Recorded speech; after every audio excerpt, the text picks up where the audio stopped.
Hi friends, good morning. ಹೇಗಿದ್ದೀರಾ ಎಲ್ಲರೂ ಚೆನ್ನಾಗಿದ್ದೀರಾ ಅಂತ ಭಾವಿಸ್ತೀನಿ ಫ್ರೆಂಡ್ಸ್. ಇವತ್ತು ನಾನು ಒಂದು ಮೀನಿನ ಕರಿಯನ್ನು ಮಾಡ್ತಾ ಇದ್ದೀನಿ. ಯಾವ ಮೀನು ಅಂತ ಹೇಳ್ತೀನಿ. ಅದಕ್ಕಿಂತ ಮುಂಚೆ ನೀವು ನನ್ನ ಚಾನಲ್ಗೆ ಸಬ್ಸ್ಕ್ರೈಬ್ ಮಾಡಿಲ್ಲ ಅಂದರೆ ದಯವಿಟ್ಟು ಸಬ್ಸ್ಕ್ರೈಬ್ ಮಾಡಿ. ಮತ್ತು ಯಾರೆಲ್ಲ ನಾನು ವಿಡಿಯೋ ನೋಡ್ತೀರೋ ಅವರೆಲ್ಲರೂ ಸಬ್ಸ್ಕ್ರೈಬ್ ಮಾಡಿ ಆ ನಂತರದಲ್ಲಿ ವಿಡಿಯೋ ನೋಡಿ ಅಂತ ಹೇಳ್ತಾ, ಇವತ್ತು ಚೈನಾ ಪಾಂಪ್ಲೆಟ್ ತಂದಿದ್ದಾರೆ ಭಾವ. ಅದರ ಕರಿನ ಮಾಡ್ತಾ ಇದ್ದೀನಿ ತುಂಬ ಸುಲಭವಾಗಿ ಮತ್ತು ತುಂಬ ತುಂಬ ತುಂಬ ಟೇಸ್ಟಿಯಾಗಿ ನಾನು ಚೈನಾ ಪಾಂಪ್ಲೆಟ್ ಕರಿಯನ್ನು ಮಾಡ್ತಾ ಇದ್ದೀನಿ. ಹಾಗಾದರೆ ನೋಡೋಣ ಬನ್ನಿ. ಇಲ್ಲಿ 1 kg ಅಷ್ಟು ನಾನು ಚೈನಾ ಪಾಂಪ್ಲೆಟ್ ಮೀನನ್ನು ತಗೊಂಡಿದ್ದೀನಿ. ನೋಡಿ, ಕ್ಲೀನಾಗಿ ತೊಳೆದು ಇಟ್ಕೊಂಡಿದ್ದೀನಿ. ಈ ಕಡೆ ನಾನು ಅರ್ಧ ಹೋಳನಷ್ಟು ತೆಂಗಿನಕಾಯಿನ ಕಟ್ ಮಾಡಿ ಇಟ್ಕೊಂಡಿದ್ದೀನಿ. 2 ಟೇಬಲ್ ಸ್ಪೂನಷ್ಟು ಧನಿಯಾ ಪೌಡ್ರನ್ನ ತಗೊಂಡಿದ್ದೀನಿ. ಅರ್ಧ ಕಟ್ನಷ್ಟು ನಾನು ಕೊತ್ತಂಬರಿ ಸೊಪ್ಪನ್ನ ತಗೊಂಡಿದ್ದೀನಿ. ಇಲ್ಲಿ 3 ಟೊಮೆಟೊನ ಕಟ್ ಮಾಡಿ ಇಟ್ಕೊಂಡಿದ್ದೀನಿ. 2 ಈರುಳ್ಳಿ ಕಟ್ ಮಾಡಿ ಇಟ್ಕೊಂಡಿದ್ದೀನಿ. ಮತ್ತು 2 ಗೆಡ್ಡೆಯಷ್ಟು ಬೆಳ್ಳುಳ್ಳಿನ ತಗೊಂಡಿದ್ದೀನಿ. ಈ ಕಡೆ ನಾನು ಕಾಳುಮೆಣಸು ತಗೊಂಡಿದ್ದೀನಿ. ಒಂದು 4 ರಿಂದ 5 ಲವಂಗ ತಗೊಂಡಿದ್ದೀನಿ. ಅರ್ಧ ಇಂಚಿನಷ್ಟು ಶುಂಠಿನ ಕಟ್ ಮಾಡಿ ಇಟ್ಕೊಂಡಿದ್ದೀನಿ. ಮತ್ತು ಮಧ್ಯದಲ್ಲಿ ಇಲ್ಲಿ ಓಂಕಾಳು ತಗೊಂಡಿದ್ದೀನಿ ಸ್ವಲ್ಪ. ನಾನು ಗುಂಟೂರು ಮೆಣಸಿನ್ಕಾಯಿನ ನೀರಲ್ಲಿ ನೆನೆಸಿಟ್ಟಿದ್ದೀನಿ. ನೀರಲ್ಲಿ ನೆನೆಸಿಡೋದ್ರಿಂದ ಚೆನ್ನಾಗಿ ಕಲರ್ ಬರುತ್ತೆ ಮತ್ತು ಗ್ರೈಂಡ್ ಮಾಡೋಕ್ಕೂ ಸುಲಭ ಆಗುತ್ತೆ. ನಾನು ಹುಣಸೆ ಹಣ್ಣನ್ನು ನೀರಲ್ಲಿ ಕ್ಲೀನಾಗಿ ತೊಳೆದ್ಬಿಟ್ಟು ನೆನೆಸಿಟ್ಕೊಂಡಿದ್ದೀನಿ. ಮೊದಲಿಗೆ ಇಲ್ಲಿ ಒಂದು ಬಾಣಲೆನ ತಗೊಂಡಿದ್ದೀನಿ. ಅದಕ್ಕೆ ನಾನು 2 ಟೇಬಲ್ ಸ್ಪೂನಷ್ಟು ಎಣ್ಣೆನ ಹಾಕ್ಕೊಳ್ತಾ ಇದ್ದೀನಿ. ಇದಕ್ಕೆ ಕಟ್ ಮಾಡಿರುವಂಥ ಟೊಮೆಟೊನ ಹಾಕ್ಕೊಳ್ತಾ ಇದ್ದೀನಿ. 3 ಟೊಮೆಟೊ ಕಟ್ ಮಾಡಿ ಇಟ್ಕೊಂಡಿದ್ದೀನಿ. ಕ್ಲೀನಾಗಿ ಇದನ್ನು ಫ್ರೈ ಮಾಡ್ಕೊಳ್ತೀನಿ. ಇದಕ್ಕೆ ನಾನು ಕಟ್ ಮಾಡಿರುವಂಥ 2 ಈರುಳ್ಳಿನ ಹಾಕ್ಕೊಳ್ತಾ ಇದ್ದೀನಿ.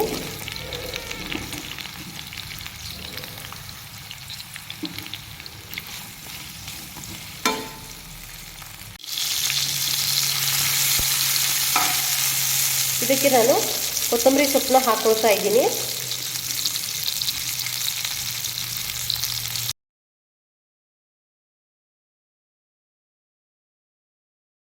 ಇದಕ್ಕೆ 2 ಗೆಡ್ಡೆಯಷ್ಟು ನಾನು ಬೆಳ್ಳುಳ್ಳಿನ ತಗೊಳ್ತಾ ಇದ್ದೀನಿ. ಮತ್ತು ಈ ಕಡೆ ನಾನು ಅರ್ಧ ಹೋಳನಷ್ಟು ನಾನು ತೆಂಗಿನಕಾಯಿನ ಕಟ್ ಮಾಡಿ ಇಟ್ಕೊಂಡಿದ್ದೀನಿ.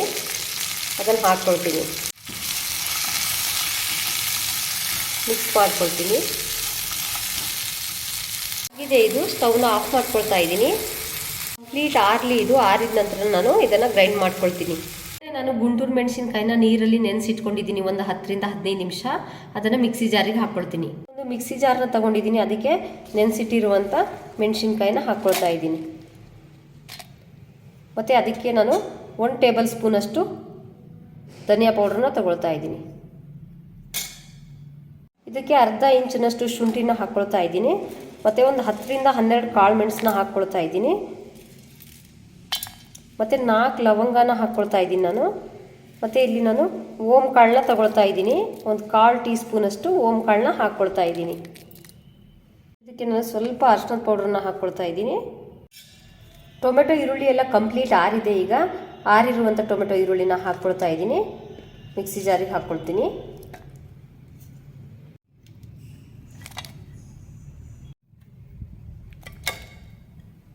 ಸ್ವಲ್ಪ ನೀರು ಹಾಕಿ ನಾನು ಗ್ರೈಂಡ್ ಮಾಡ್ಕೊಳ್ತೀನಿ.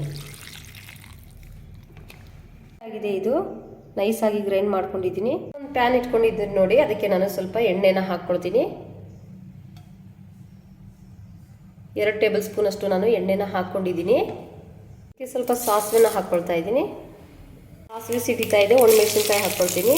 ಕರಿಬೇವು ಸೊಪ್ಪು ಕಟ್ ಮಾಡಿರುವಂಥ ಈರುಳ್ಳಿನ ಹಾಕ್ಕೊಳ್ತಾ ಇದ್ದೀನಿ. ಈರುಳ್ಳಿ ನೋಡಿ ಫ್ರೈ ಆಗಿದೆ.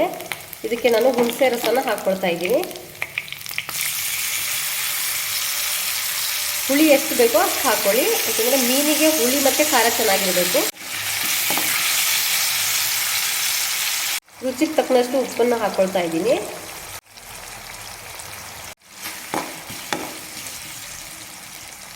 ಹಸಿ ವಾಸನೆ ಹೋಗೋವರೆಗೂ ಇದು ಚೆನ್ನಾಗಿ ಕುದೀಲಿ.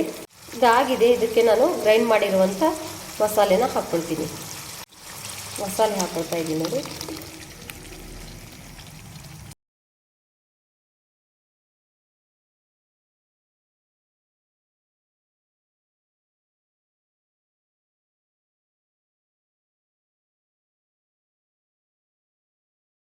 ಇದಕ್ಕೆ ನೀರು ಹಾಕ್ಕೊಳ್ತೀನಿ. ನಮಗೆ ನೀರು ಎಷ್ಟು ಬೇಕೋ ಅಷ್ಟು ಹಾಕ್ಕೊಂಡ್ರೆ ಆಯಿತು.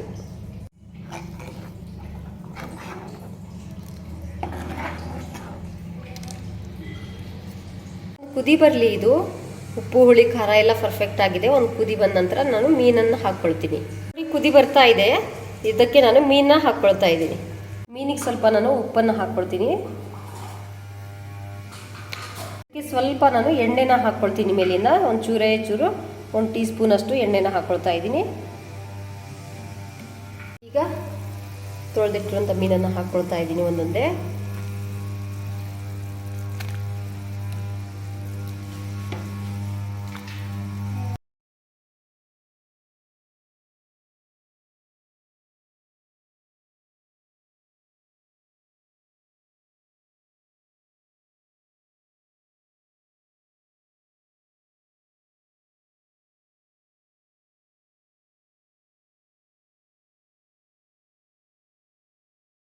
ಮಿಕ್ಸ್ ಮಾಡ್ಕೊಳ್ತೀನಿ ಇದನ್ನು.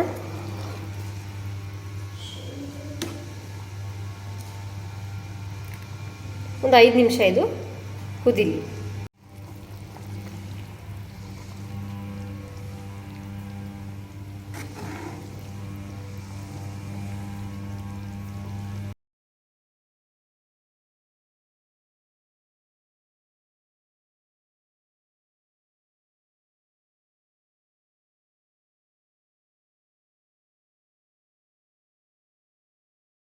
ಸಾಂಬಾರು ಕುದೀತಾ ಇದೆ. ಕೊನೆಯದಾಗಿ ನಾನು ಕೊತ್ತಂಬರಿ ಸೊಪ್ಪನ್ನ ಹಾಕ್ಕೊಳ್ತಾ ಇದ್ದೀನಿ.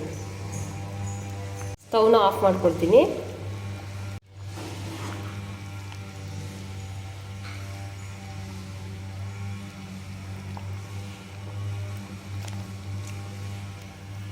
ಕೊನೆಯದಾಗಿ ಇದಕ್ಕೆ ಓಂ ಕಾಳನ್ನ ಹಾಕ್ಕೊಳ್ತಾ ಇದ್ದೀನಿ. ನೋಡಿ, ಓಂ ಕಾಳು ಜೀರ್ಣ ಆಗುತ್ತೆ, ತುಂಬ ಆರೋಗ್ಯಕ್ಕೆ ಒಳ್ಳೇದಂತ ಹೇಳ್ಬೋದು. ಮತ್ತು ಮೀನು ಸಾರು ಇದರಿಂದ ಟೇಸ್ಟ್ ಕೊಡುತ್ತೆ. ನೋಡಿ ಫ್ರೆಂಡ್ಸ್, ಇದು ಆಗಿದೆ. ಯಾವ ರೀತಿಯಾಗಿ ಬಂದಿದೆ ಎಂಬುದಾಗಿ ನೋಡಿ. ತುಂಬ ಟೇಸ್ಟಿಯಾಗಿರುತ್ತೆ ಮತ್ತು ಸುಲಭವಾಗಿ ಮಾಡ್ಕೋಬೋದು. ನೋಡಿದ್ರೇ ಗೊತ್ತಾಗುತ್ತೆ ಇದ್ರ ಟೇಸ್ಟ್ ಏನಂತ. ತುಂಬ ಟೇಸ್ಟಿಯಾಗಿದೆ ಫ್ರೆಂಡ್ಸ್. ಈ ಕಡೆ ನಾನು ಸ್ವಲ್ಪ ಗ್ರೇವಿನ ತೆಗೆದು ಇಟ್ಕೊಂಡಿದ್ದೀನಿ. ನೋಡಿ